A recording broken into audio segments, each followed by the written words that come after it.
Welcome back to IDP Bets. My name is Johny the Greek. How's everybody doing? Happy week 12. Hope you guys had a good week 11. We did over here. We went 4-2 last week, second winning week in a row. So we're looking good there. I am joined by a very special guest tonight, the only IDP Bets guest to ever get perfect 3 for 3 on sacks. That's incredibly hard. He is Mr. Mike Woellert at Mike_Woellert on Twitter. He is a writer, ranker, and the author of the often imitated but never replicated Green Dot article for the IDP Show. Mike, how you doing? What's going on? And you've all but assured I go over this week. So appreciate that, Mr. Johny. Appreciate that. Yeah. Well, I had to tell the people because we've been doing sack props all year and they usually don't go well, but they nailed it. Nice. Good stuff. All right. Well, before we get into it for this week, just a reminder, these are not even suggestions. We're just discussing the bets we might be making personally. Set a limit and stick to it. For help with problem gambling, please call 1-800-GAMBLER. And we'll start with Mr. Woellert. What do you got for your first favorite IDP bet, week 12? So I'm going to go with kind of a chalky pick, probably. I'm going to go with Danielle Hunter, Texans versus the Titans. He's a little bit juiced on DK because DK likes to do the over of a quarter sack. So he's at over a quarter sack at -175 on DK. I've seen him at -145 for a half a sack on ESPN Bet. So may like that a little bit better. But yeah, Hunter I actually have as my DL1 this week. He has just 2 games of fewer than 3 pressures, 6+ pressures in 2 of his last 4, and has a 26% pass rush win rate. And not only that, he's got a 7.9 quick pressure rate. So he's generating pressure at fewer than 2.5 seconds. And he's got about a 2.8 second time to pressure. I love the matchup. He should line up over everybody's favorite turnstile, Nicholas Petit-Frere. He's been responsible for 7 sacks and 2 quarterback hits.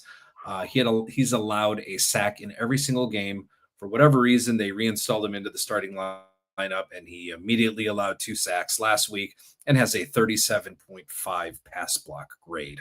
And that's not good. So he is not a good offensive lineman, and it's just a fantastic matchup. The Titans as a team is allowing the highest pressure rate to their quarterback at 43.6%, and as a team, a 2.5 second time to pressure. And Will Levis is also just doesn't understand, I don't think, what a pocket is. I don't think he understands really what pressure is. He's been responsible for 6 of his own sacks and 3 quarterback hits, and has a 29.4 grade, 29.4 passing grade when he's under pressure. So for IDP, for a sack prop, I mean, Danielle Hunter, like I said, is probably gonna be chalk. -175 on DK for a quarter of a sack, but -145 on ESPN Bet for at least a half a sack. I'm not sure what he is on Underdog because I don't think I can get Underdog in Ohio, but not sure where he is on that. But Hunter is probably one of my favorite picks this week. Yeah, I'm with you on this. I'm targeting this matchup as well for similar reasons. I think Tennessee is going to be on defense a lot, in a negative game script a lot, and trying to have to pass their way back into it a lot. So that's tons of opportunity this week for sure. Yeah. And what was I know you mentioned the Will Anderson one beforehand. That's got a decent price too, right? Yeah, I think I saw him at a half a sack at +105 on ESPN Bet. So nice. Anytime anytime an elite pass rusher is at plus money, I mean, no matter, I'll try to take advantage of that, really, no matter the matchup, because a lot of these guys, I mean, when you're talking some of these elite pass rushers, I mean, they can just wreck a game, really, no matter the matchup, as we saw last night with Myles Garrett. I mean, their left tackle isn't horrible. He's a pretty good left tackle, and he had no answer for Garrett all night. Yeah, that was awesome. Awesome performance by Myles last night, no doubt. Beautiful, good stuff. Well, I like that. That's a good one to start. Okay, so for my first one for week 12, I'm gonna go same matchup. I'm gonna go safety, Amani Hooker over 5.5 combined tackles at plus 115. Pretty good price. He's only done this in 3 of 10 games so far this season, but he's in a perfect position to do so again this week against the Houston team that allows 16.6 safety tackles per game. That's the second most across the entire league. Beyond that, Nico Collins is back. He's getting back into his normal snaps. So the Texans' passing offense should continue to improve / return to where it was. Their passing attack is what helps drive this excellent ranking for allowing safety tackles each week. They push the ball down the field where the safeties are. Houston is also the third best team in the league for time of possession at almost 33 minutes a game. Between that and Tennessee being one of the worst offenses in the league, they're like fourth worst passing attack, fifth worst in points per game, eighth worst in overall offense. I think we can count on Houston shutting down this, excuse me, bad Titans offense and dominating time of possession, which should give some extra opportunity to Hooker and the Titans IDPs in general. Houston also sacks the quarterback a ton, going back to what you were just talking about. 34 sacks to Tennessee's 20. So I think Tennessee will be going 3-and-out on offense a lot and giving Hooker tons of opportunity to clear this line with it plus money, which is rare around these parts. So what do you think, Mike? Am I crazy for that one? No, I mean, when you think about it, I mean, all you need is 6 tackles. For IDP purposes, it's like they're kind of meh when it comes to IDP, but I mean, 6 tackles does, especially what they're doing with at the safety position with Houston. I think I actually bumped Hooker up a little bit higher in my rankings, but yeah, I mean, I don't see any reason why he can't hit that mark. I mean, Joe Mixon is running the ball well. He's getting way past the second level, so there's going to be plenty of opportunities for Hooker to probably clean up some tackles too. Yeah. Yeah, I mean, the 3 out of 10 is not great, but the situation's perfect. If he's gonna do it Yeah. again, it's this week, I think. So, Yep. that's what Yep. we're going with. Yep. All right, what do you got for number 2? I might be a little bit higher than most on this guy. And on DK, he's actually under his real name. I think it's Denorius Robinson, otherwise known as Chop Robinson for the Dolphins. He's over a quarter sack at plus 150 on DK. I've got him as my DL 19 this week, and summoning my inner Lou Brown from Major League. I gotta hunch this kid's due for a big game, multi-sack game. But we'll just temper our expectations over the quarter sack plus 150. Over the last 2 weeks, he's just been a pressure monster. Week 10, he got a sack. He had a 16.7 quarterback pressure rate, generated 2 quick pressures and a 2.5-second time to pressure. Last week, he had a 26.1 quarterback pressure rate.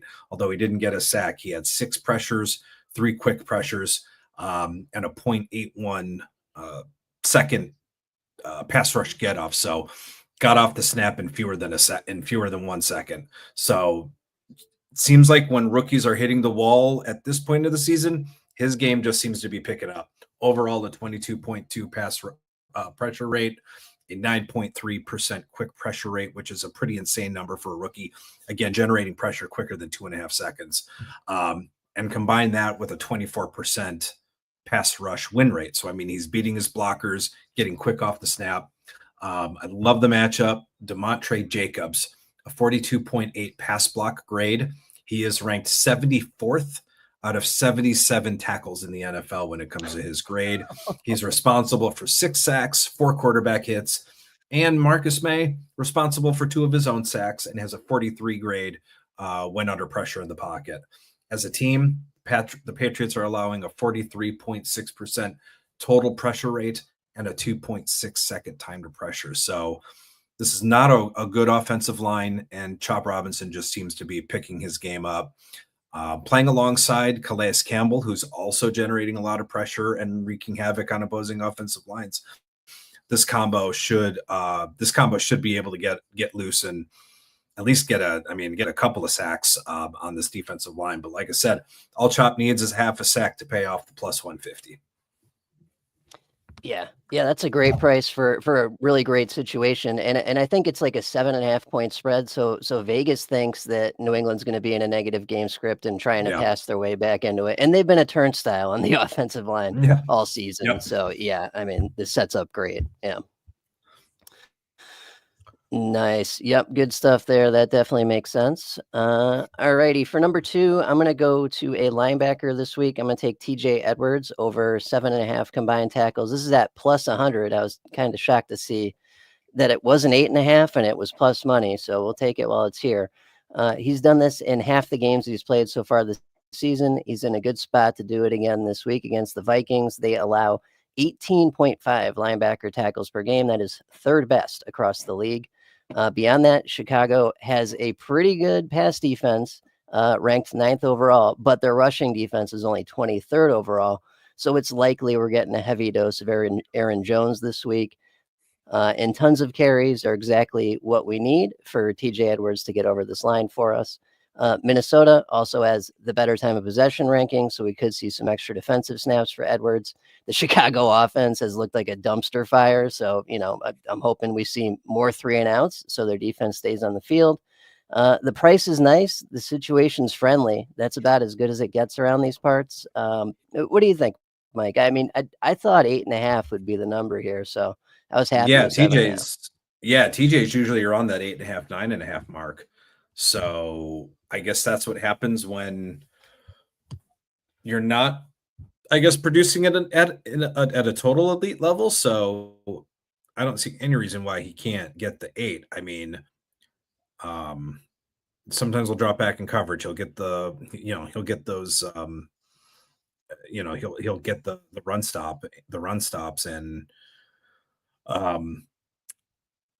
cover tight ends, so he'll probably get some plays in coverage. He'll probably, if he gets, a slot receiver, he probably could make a couple plays here and there on any slot receivers. So yeah, no, I think I've got TJ Edwards as my LB3 this week. So it would not shock me if he went like 6-2 or even 8-1 in terms of solos and assists and as far as tackles. So I don't see any reason why he can't hit that 8 or 9 mark. Yeah, hope so. Good price too. I was shocked at the number of plus. What was it? What was the plus? Week. What was it? Plus one. Plus 100. Plus 100. Oh. Yeah. That's 7.5. Yeah, that's. You almost are wild. like you almost have to take a side eye to that one. Like, what do they know that we don't hear? This is a weird number because he's not losing any playing time, obviously. Yeah.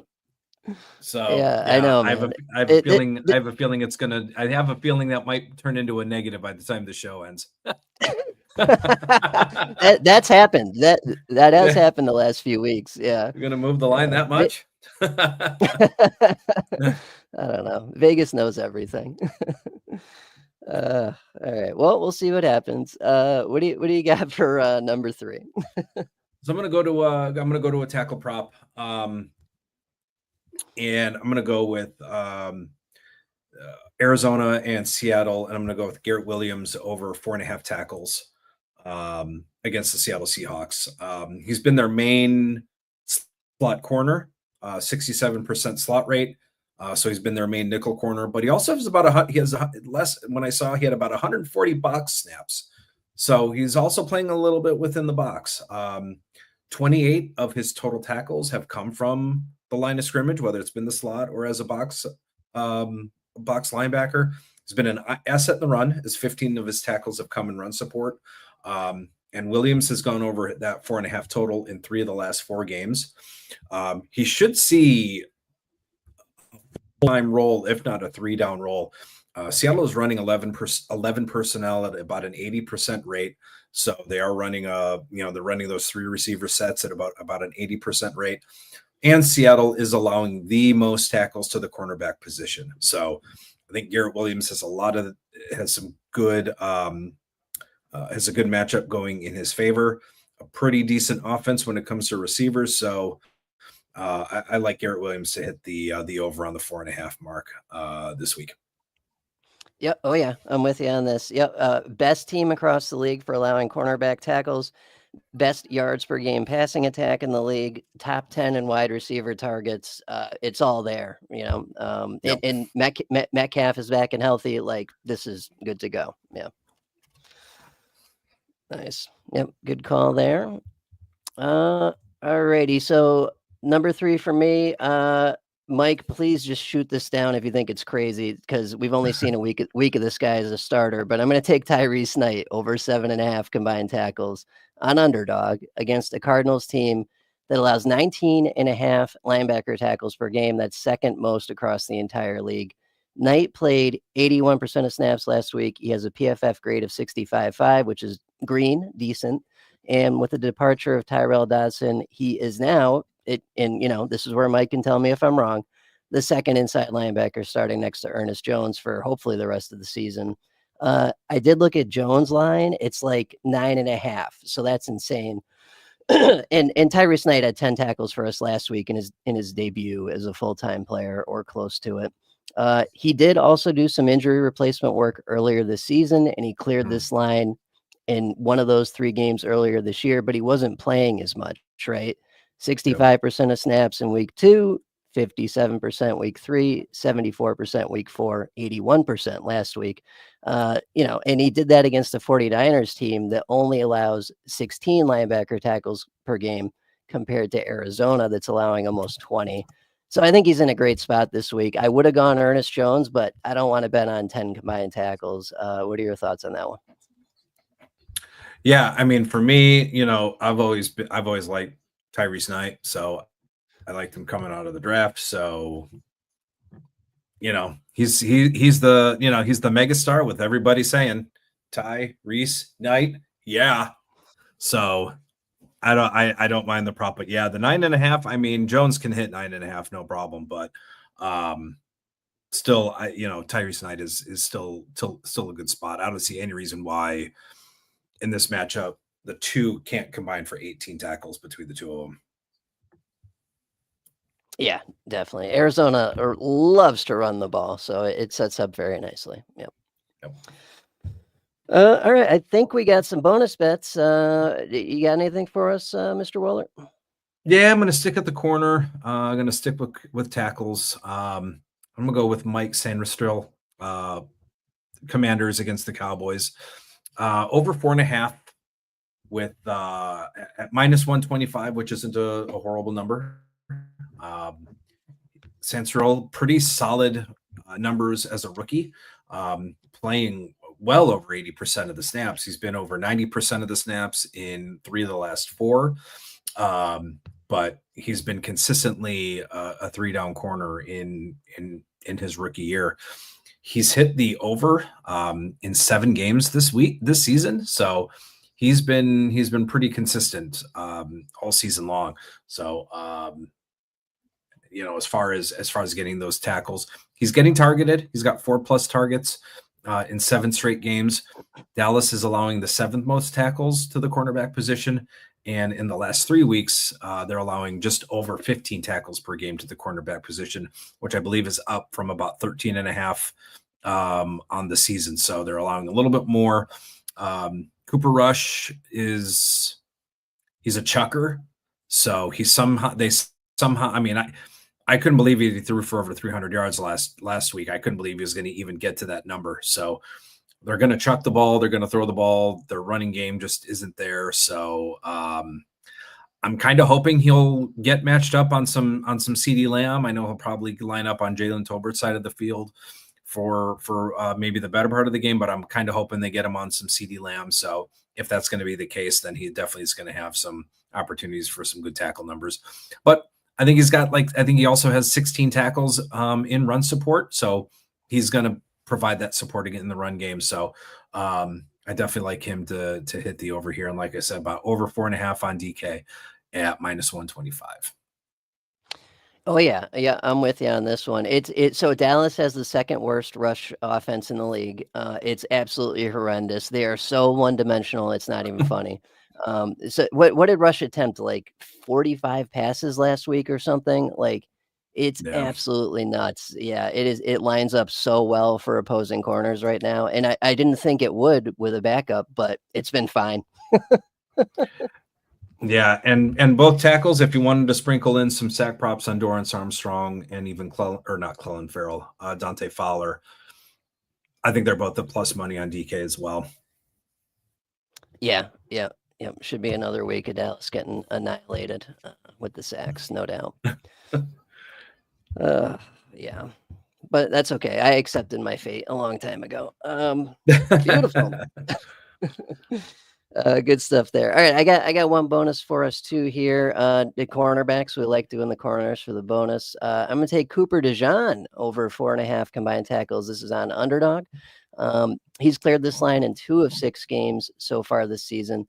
But in this setup against a Rams team that allows 14.5 cornerback tackles per game, that's 5th best across the league.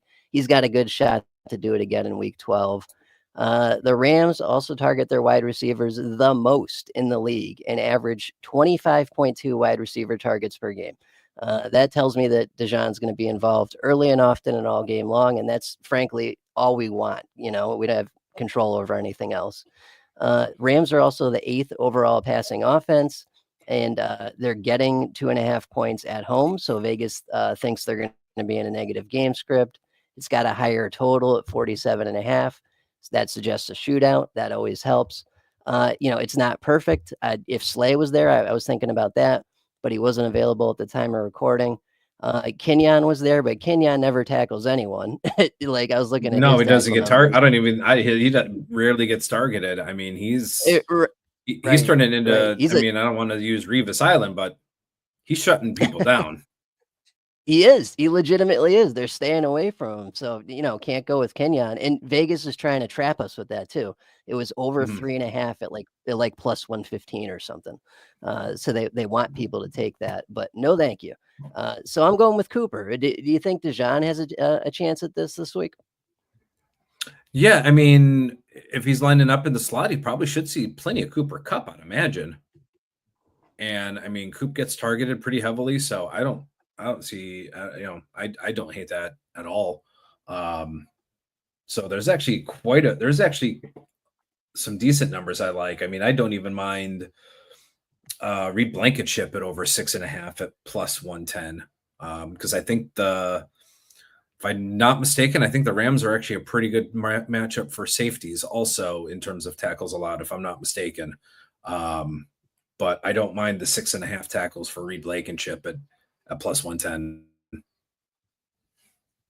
Yeah, no, I'm with you on that. It's they push the ball downfield, right? That's when the safeties get involved. If they're playing like Tennessee or something, I wouldn't have even considered Blankenship. But I'm with you. It feels like a Reed Blankenship week too. Absolutely. Yep. Nice. Well, we got some good stuff there. Mike, everyone knows what you do. You're the green dot king, but please, for anyone that's seeing you for the first time, what do you got that you're working on this season? Any announcements for the crowd? Not really. I can't believe we're already in week 12. Thanksgiving is next week. So we've got the Thanksgiving games coming up next week. But as always, I've got my rankings up at the IDP Show, waiver picks. I did join John Macri on the PFF podcast. So if you want to go check that out on YouTube, we have some pretty good start sits recommendations for week 12. So it's a pretty rough week with 6 teams on bye. So rankings are a little bit wonky. You could see some interesting names at the top of the scoring this week. So it should be a very interesting week. Yeah, a lot of smoke and mirrors this week, that's for sure. Yeah. Nice. Well, thank you, Mike. I appreciate it as always. We love having you on. We'll definitely do it again. Thank you, sir. And before we get out of here, just a quick announcement. Please subscribe to the YouTube channel for our other shows, the flagship IDP Show podcast, the IDP After Show, the IDP Trade Show, and IDP Drafts. If you'd like to support the show, you can do so for just $5 a month over at theidpshow.com. We've got premium features for paid supporters that we know you'll enjoy. Follow us on Twitter at the IDP Show, all one word. Thanks for listening and good luck this week, everyone. Hey, have a happy Thanksgiving. Hope you guys win some money. We'll catch you same time, same place next week. Take care. Bye-bye.